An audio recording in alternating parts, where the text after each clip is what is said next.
dia a você que nos acompanha todos os sábados aqui na telinha da SIC TV, começando mais Viver Bem, sempre falando de qualidade de vida, bem-estar, saúde, daquele jeitinho que vocês já conhecem, né? Com a ajuda de especialistas, esclarecemos pontos importantes, trazemos a informação de qualidade para você que nos acompanha fielmente pela tela da SIC TV e também pelo YouTube. Então vamos lá a mais uma temática. Bom, olha, muitas pessoas convivem com problemas na mordida, no desalinhamento dos ossos da face ou têm também dificuldades para mastigar e respirar sem saber que existe uma solução para tudo isso. A cirurgia ortognática é um procedimento que vai muito além da estética, pois corrige alterações funcionais que podem impactar a qualidade de vida e a saúde do paciente. Mas quando ela é indicada, como funciona o processo de recuperação? Então, quem vai tirar todas as nossas dúvidas sobre este tema, sobre o procedimento, é o Dr. Fabrício Souza, que é bucomaxilo e que pode vir aqui com a gente para explicar um pouco mais bucomaxilofacial. Pode chegar, doutor. Vamos falar um pouquinho sobre essa especialidade, sobre a cirurgia e que benefícios ela pode trazer. Tudo bem? Tudo Seja bem. bem-vindo. Obrigado. Vamos conversar, doutor? Vamos, Prazer recebê-lo aqui no nosso programa. Prazer é meu. Com uma especialidade, né, bem diferente aí e que muita gente nem conhece. Qual que é a formação base? O que traz essa especialidade? O que um bucomaxilofacial faz, doutor? Obrigado, obrigado pelo convite, bom dia. Essa pergunta é interessante porque tem muita gente que acha que o cirurgião bucomaxilo, que é uma especialidade que além de trabalhar no consultório, também trabalha em hospital, tem muita gente que acha que o buco é médico e o bucomaxilo é um cirurgião dentista. Então, o cirurgião bucomaxilo tem que fazer odontologia. Certo. No Brasil, a odontologia tem lugares que a formação dura 44 anos, tem lugares que são 5 anos. Então, eu fiz uma graduação de 5 anos, depois dessa graduação eu prestei uma prova, que é uma prova de residência, e depois de 3 anos dentro dessa especialidade, diariamente, treinando, atendendo pacientes, fazendo consultas, cirurgias, né, você obtém a formação de especialista em cirurgia bucomaxilofacial. É de fato bastante tempo de dedicação ali para a face, mas um bucomaxilofacial, ele vai trabalhar somente com cirurgias? Basicamente, sim. As condições que os pacientes apresentam para a gente corrigir, elas passam por cirurgia, né? Dentro da bucomaxilofacial, nós temos algumas sub-áreas. Nós temos, por exemplo, as cirurgias de fraturas faciais, então pacientes que se acidentam carro, moto, briga, né, acidente de trabalho e fraturam algum osso da face, é uma área que a gente trata, né? A própria cirurgia ortognática, que são cirurgias de deformidade, né, de discrepância entre os maxilares. A cirurgia bucomaxilofacial trata com cirurgia. Pacientes que têm estralos na articulação, que doem a articulação para mastigar, têm dificuldade para abrir a boca, abre a boca torta, são cirurgias, né, das disfunções temporomandibulares. Cirurgias de enxertos ósseos, implantes dentários, é outra área da cirurgia.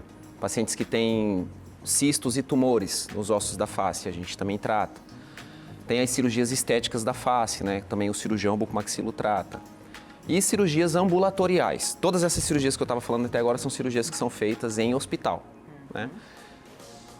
Tem cirurgias de consultório, por exemplo, paciente que tem um dente do siso, que está deitado, está com a raiz torta e tudo mais. São cirurgias mais complexas, o cirurgião bucomaxilofacial faz.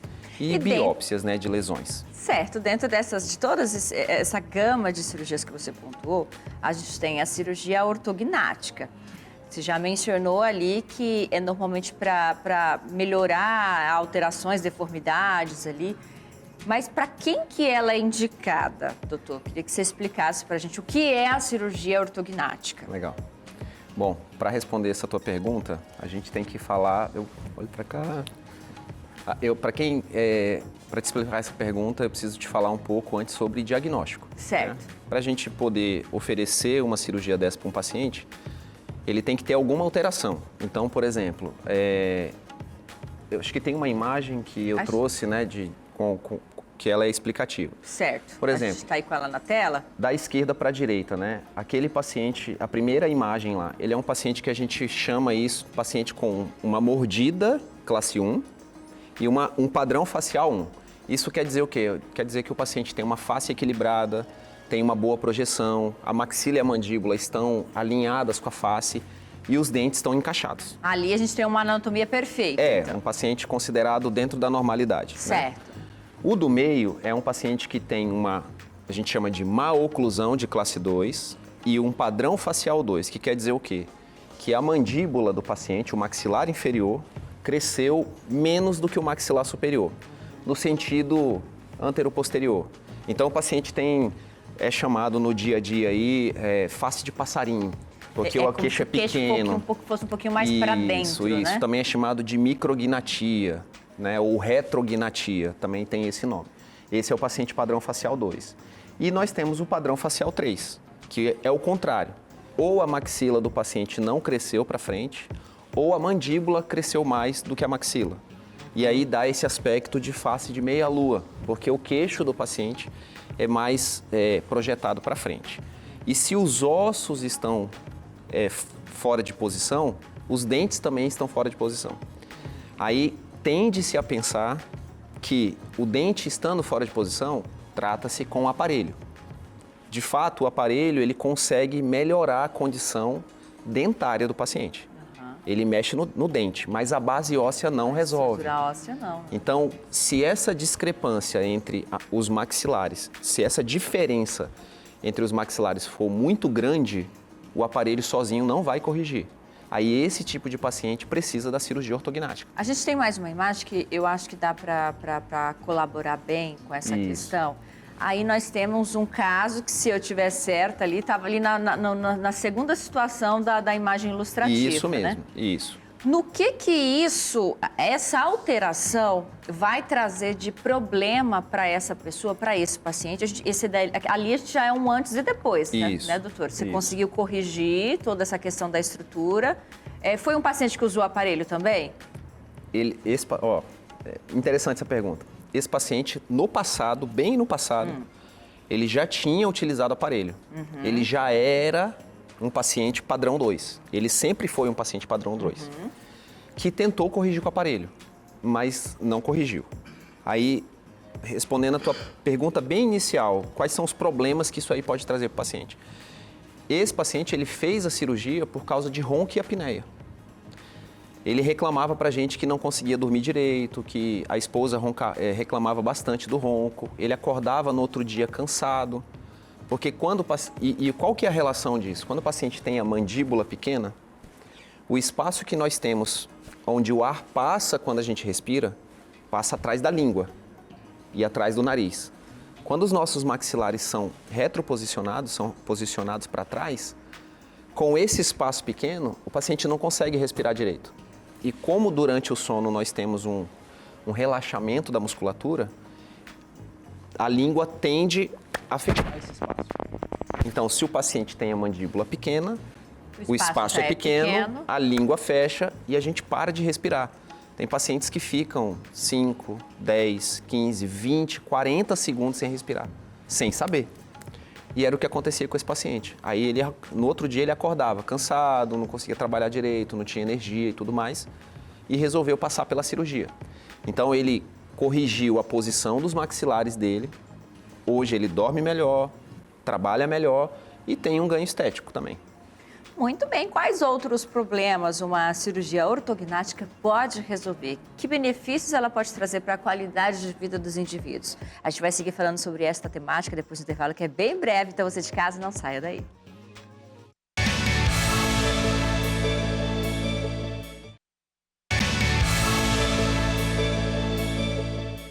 Se a sua saúde não estiver em dia, de nada adianta todos os outros planos, não é mesmo?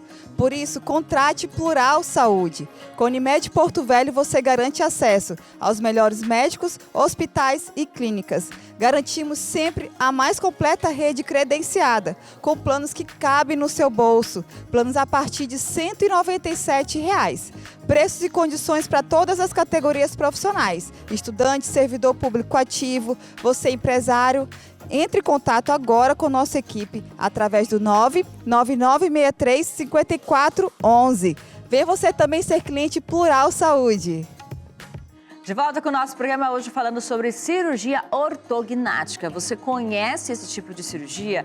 Para quem ela é destinada? Estamos recebendo o Dr. Fabrício Souza, que é cirurgião bucomaxilofacial, nosso convidado de hoje do Viver Bem, que está nos ajudando a entender um pouquinho desta temática.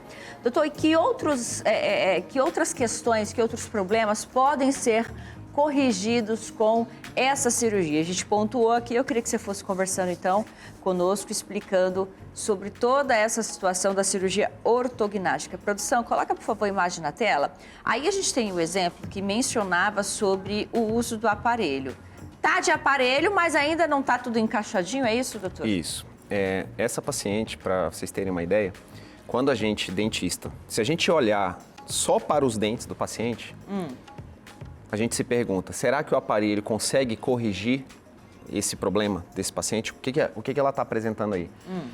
Os dentes de baixo dessa paciente estão muito escondidos atrás dos dentes de cima. Essa é uma paciente, daquela imagem inicial, é uma paciente padrão facial 2 com maior oclusão 2. Aí a gente pensa assim, a gente pode resolver isso com o aparelho.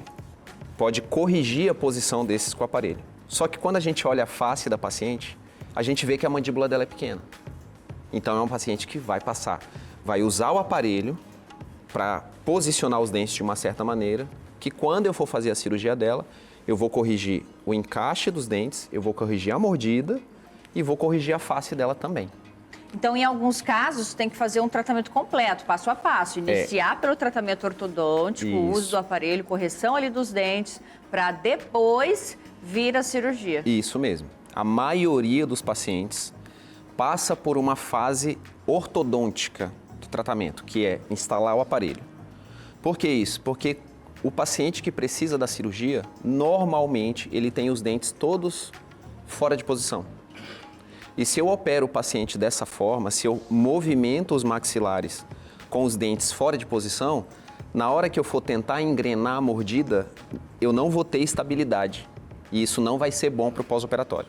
Então, o paciente coloca o aparelho para mexer na posição dos dentes, para que quando eu for movimentar os maxilares, eu movimente os maxilares para corrigir a face dele, mas ao mesmo tempo eu entregue para ele uma mordida satisfatória, que são os objetivos principais da cirurgia.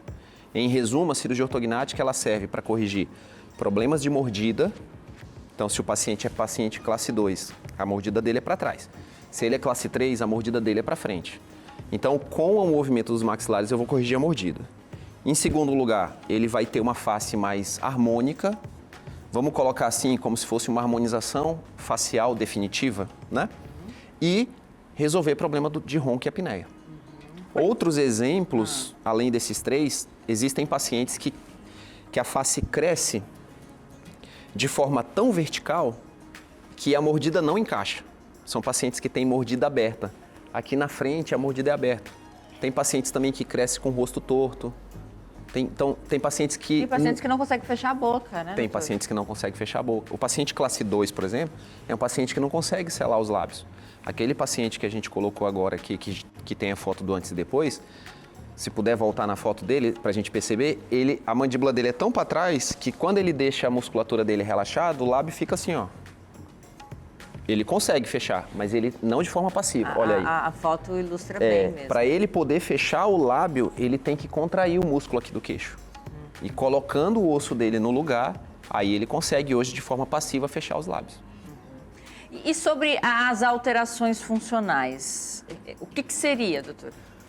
Dificuldade de mordida é uma alteração funcional. Dificuldade de respirar é uma alteração funcional. Então, das 3 indicações principais da cirurgia, 2 são funcionais. A cirurgia ortognática é uma cirurgia estética? Não, ela não é uma cirurgia estética. Ela é uma cirurgia para corrigir problemas funcionais, de mordida e de ronco e apneia. Só que o paciente tem o ganho estético. Para alguns pode até, né? Para quem não passa pelo problema, pode ser simplesmente uma questão estética. Sim. Mas essas pequenas coisas no nosso dia a dia acumuladas ao longo do tempo, o estresse, a rotina, isso vai afetar a qualidade de vida, né? E como saber se uma pessoa ela vai precisar passar pelo procedimento, doutor? Bom, vamos lá. Dificuldade na mordida, dificuldade de selar os lábios, rosto torto, Isso tudo são pacientes que podem precisar da cirurgia. Agora, como saber?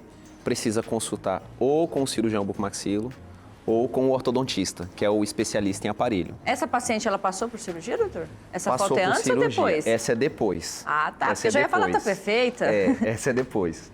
Que situação que ela tinha? Eu acho que tem foto antes dela. Pede para a produção voltar. Eu acredito que tem antes. Mas antes ainda. É um processo até demorado, né, doutor? É um acompanhamento... O paciente, vamos dizer assim... Essa é a foto do antes.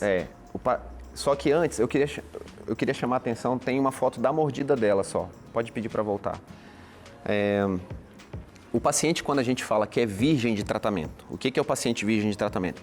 Pronto, isso aí, é essa foto. Como saber se o paciente precisa passar pelo procedimento? Se a gente pegar essa mordida dela, o dentista ele vai falar assim, eu consigo corrigir essa mordida só com o aparelho. Aí passa a próxima foto, por favor. Porque aí até então parece uma coisa assim, leve, né? Parece. Uma questão de mordida leve. Pronto. Quando a gente olha a boca dela, na foto da boca dela tem uma linha preta passando no meio dos dentes de cima e nos dentes de baixo tem uma linha vermelha. O pessoal consegue ver na tela? Consegue? Por que eu coloquei isso aí? A linha vermelha tem que coincidir com a linha preta. Isso... Não está alinhado ali. Não está alinhado. Aí, quando a gente olha só para os dentes, o dentista pode falar assim, não, eu consigo corrigir isso só com o aparelho. Só que quando a gente olha para a face dela, tem algo que chama atenção, não tem? Então, o queixo dela, a mandíbula dela, o maxilar inferior dela é desviado para o lado esquerdo. Então, isso o aparelho não consegue corrigir. Esse é um exemplo de que o paciente tem que passar por cirurgia ortognática. Ele tem que passar por uma cirurgia para reposicionar os ossos para poder deixar a face dela reta, harmônica, simétrica, né? E isso aconteceu com ela porque ela teve um desvio no crescimento da mandíbula. Um lado da mandíbula dela cresceu mais do que o outro, por isso que a mandíbula desviou. E a cirurgia ela ficou assim. Com o tratamento ficou tudo bem alinhado, né? Tudo bem alinhado. Tudo mais tanto encaixado. A face quanto a mordida. Veja, o problema dela não era os dentes. A causa do problema não era os dentes. O posicionamento dos dentes é uma consequência do má posicionamento dos ossos. Então a gente tem que corrigir os ossos para os dentes se encaixarem. Muito bem, a gente vai seguir falando sobre essa temática. A recuperação, como é o processo de cirurgia, anestesia, quanto tempo demanda de afastamento das atividades, todos esses detalhes a gente vai saber depois do intervalo, que é bem breve, então você de casa não saia daí.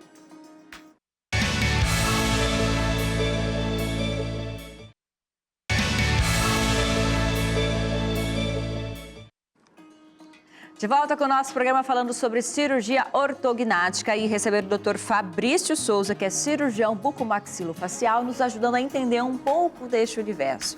A gente já mostrou bastante, né, doutor, nos blocos anteriores, as questões aí de quais seriam os desvios, as alterações funcionais, né? A gente conseguiu analisar também visualmente todas essas disfunções, mas aí vem a curiosidade de muita gente. Como é essa cirurgia, esse processo? É uma cirurgia dolorosa? Porque vai mexer bastante aqui na questão óssea. Como que é feito? É tipo algum desgaste, é um reposicionamento? Como que é? Tá.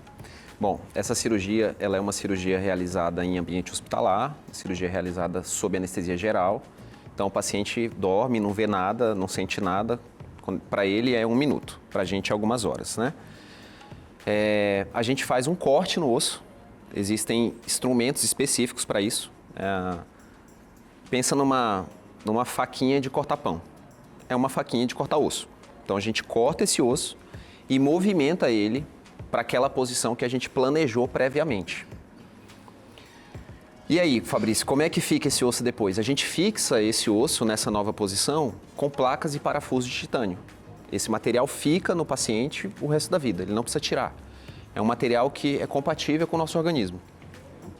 É o mesmo material, esse titânio é o mesmo titânio de implante dentário, por exemplo, né? Então, no pós-operatório, o paciente vai passar por um período de cicatrização tanto de gengiva quanto de osso. Lógico que o osso demora meses para aquele espaço onde teve aquele corte ósseo virar um novo osso, né? Se dói, não dói, Isso é muito particular, né? Relativo. É muito fácil para mim dizer assim, ó, não dói nada, né? Lógico, o paciente tem um certo desconforto, E mas... o limiar de dor é individual. O limiar de dor é individual, mas assim, é uma cirurgia que o pós-operatório o paciente toma dipirona com anti-inflamatório, para você ter ideia. Não precisa tomar morfina, porque dói muito. Nossa, mas cortou o osso. Cortou o osso, só que o que dói no nosso osso é quando o osso está... Por exemplo, quando a gente quebra o osso está se movimentando, isso dói. Mas quando o osso está fixado, ele está fixado pela placa parafuso, isso não dói. Tá? Quanto tempo de recuperação em média, doutor? Olha, a cicatrização óssea demora meses. Porém, assim, o paciente consegue voltar para suas atividades com 15 dias. Vai ter inchaço ainda, lógico, né? Porque é igual vou comparar assim, igual com uma cirurgia de prótese de silicone, que se fala que resultado final mesmo se vê com 6 meses. A cirurgia ortognática você vê o resultado com 3, 4 meses, já consegue ver. Mas com 15 dias o paciente consegue, 21 dias, consegue voltar para suas atividades Nesse normalmente. pós-operatório tem que usar a faixinha, alguma coisa específica? Nos 3, 4 primeiros dias a gente costuma colocar a faixa compressiva. Ela serve tanto para dar mais conforto para o paciente, lógico, ela aperta, mas isso gera um conforto, evita de o paciente inchar muito e também evita o paciente de sangrar, porque onde tem a região dos cortes, né, por mais que a gente controle o sangramento antes de fechar a cirurgia, o paciente pode ter isso no pós-operatório. Então a faixa compressiva também ajuda a controlar uma possibilidade de o paciente ter sangramento no pós-operatório. Mas é lógico, se ele tem, a gente volta para o centro cirúrgico e controla isso, mas isso não é comum de acontecer. Tá? A partir de que idade normalmente é indicado? Já que a gente está falando de uma questão óssea, doutor, qual seria a idade recomendada? A gente precisa... Mulher antes, quando a mulher terminou a maturação óssea, isso varia, 17, 18 anos. O homem que matura um pouco mais tarde, 18, 19 anos. Existem técnicas radiográficas para saber quando que nós terminamos a nossa maturação óssea. Então, por exemplo, se tem um paciente que precisa urgente, o que não é comum, né, de fazer a cirurgia, como é que vai saber se ela terminou a maturação óssea? Existem radiografias para a gente saber isso. Então, somente após a maturação? Após terminar a maturação óssea. Então, normalmente vai ser já ali após a adolescência, Isso, né? isso, iniciando a isso. vida adulta. Isso. E exames, doutor, para os exames pré-cirúrgicos? Tá. Bom, para fazer a cirurgia precisa dos exames, vamos dizer assim, convencionais, né? Exame de sangue, glicemia, hemograma, esse tipo de exame, radiografia de tórax, eletrocardiograma, risco cirúrgico. Isso para a parte do nosso corpo, né? Para saber se está tudo bem, se o paciente não tem nenhuma infecção, se não tem diabetes, por exemplo, que pode atrapalhar um pós-operatório, né? Agora, especificamente para a cirurgia, para o planejamento do que vai ser feito nessa cirurgia, a gente precisa de fotos do paciente, que a gente mesmo faz, precisa de escaneamento da boca, que hoje em dia é uma microfilmagem em 3D da nossa boca, tomografia de face e análise facial, que é uma análise que a gente mede todos os terços faciais, tamanho de dente, o quanto que o paciente apresenta no sorriso, junta tudo isso e a gente faz o planejamento da cirurgia. Como que fica a alimentação no pós-cirúrgico, doutor? Primeira semana, dieta líquida. Segunda, uma dieta mais pastosa. A partir da terceira é que o paciente vai voltando para uma dieta livre, vamos dizer assim, né? A dieta consistente. O porquê disso? Porque a gente tem que lembrar que a gente cortou o osso e a gente reposicionou ele. Então existe a gente chama de gap, né? Que é um espaço. Existe um espaço onde, entre esses ossos que foram movimentados, e vai ter uma cicatrização ali. Apesar de ter placas e parafusos segurando esse osso nessa nova posição, e a literatura, os livros colocarem que o paciente pode comer de tudo no outro dia, a gente tem que pensar que o paciente fez um investimento de tempo, de dinheiro, se organizou. Então, o que 2 semanas a mais, a menos, né, vai fazer na gente de poder ter uma certa restrição, né? A gente sempre encaminha o paciente para fazer consulta e planejamento alimentar com o nutricionista, porque imagina só, se você come 1.500 calorias num dia, por exemplo, como é que você vai colocar 1.500 calorias no líquido? Precisa de uma orientação nutricional, porque senão vai passar fome. Né? O senhor, já que mexe toda essa questão da estrutura óssea, né, querendo ou não, eu vou alterar ali uma anatomia que eu já carregava há anos, É preciso algum tipo de pós-cirúrgico, de tratamento pós-cirúrgico, de fisioterapia, de exercícios específicos? Sim, no pós-operatório o paciente passa por, além do nosso cuidado, que a gente acompanha o paciente durante uns 2 meses mais ou menos, o paciente passa também por fisioterapia e fonoterapia. A fisioterapia vai fazer, né, movimentos para liberar a musculatura e tudo mais, porque pensa bem, o paciente que a gente colocou no começo aí, ele tinha a mandíbula pequena. Se a gente avança a mandíbula dele, a musculatura que está presa na mandíbula, ela vai se esticar. Então o paciente, por exemplo, tem 40 anos, ele passou 40 anos com a mandíbula e com o músculo naquela posição. Quando a gente vai avançar a mandíbula dele, que a gente avança 8 milímetros, 10 milímetros, 12 milímetros, a gente está esticando a musculatura dele. Então a fisioterapia ajuda nesse pós-operatório a exercícios para tentar relaxar essa musculatura e o músculo não querer puxar o osso de volta, porque ele puxa. E a fonoterapia, ela ajuda tanto na questão não é que a pessoa precisa aprender a falar novamente, mas ela a língua vai se adaptar àquela nova cavidade bucal, porque muda também a configuração. E como para fazer a cirurgia a gente faz cortes por dentro, a cirurgia é toda feita por dentro da boca, tá? Não tem cicatriz na face. A gente corta alguns músculos para poder chegar até o osso. E no pós é normal o paciente ficar sem expressão facial durante algumas semanas. A fonoterapia, ela tem exercícios que ajudam o paciente a fazer esses músculos se reorganizarem de forma mais rápida e voltar às expressões o mais cedo possível. Olha, doutor, infelizmente nosso tempo em televisão é muito curto, mas realmente um bate-papo muito interessante, uma técnica diferente, muita gente não conhece, muitas pessoas às vezes passam por problemas semelhantes, mas nem conhecem essa possibilidade. Então, queria agradecer muito sua participação aqui com a gente. De fato, um bate-papo muito enriquecedor. A gente vai deixar, inclusive, seus contatos aí para a galera de casa, para quem quiser. Pode falar com você, né? Chamar no direct, tirar todas as dúvidas, que você vai esclarecer a temática, certo? Obrigado pelo convite. Quem quiser saber mais, é só seguir nas redes sociais, né? Fabrício Bucomaxilofacial. Tem um outro Instagram também que chama Bucoestômato, que lá a gente fala um pouco da especialidade, né? E tem o consultório, que o telefone, quem quiser falar, é 981590101. E estou à disposição e agradeço o convite aí para poder falar desse tema, que é uma das áreas dentro da minha especialidade que eu amo tanto fazer. Obrigado. Tá aí, espero que você de casa também tenha gostado do nosso programa de hoje. Lembrando que sábado que vem nós estamos de volta. A você de casa, um ótimo final de semana. Tchau, gente!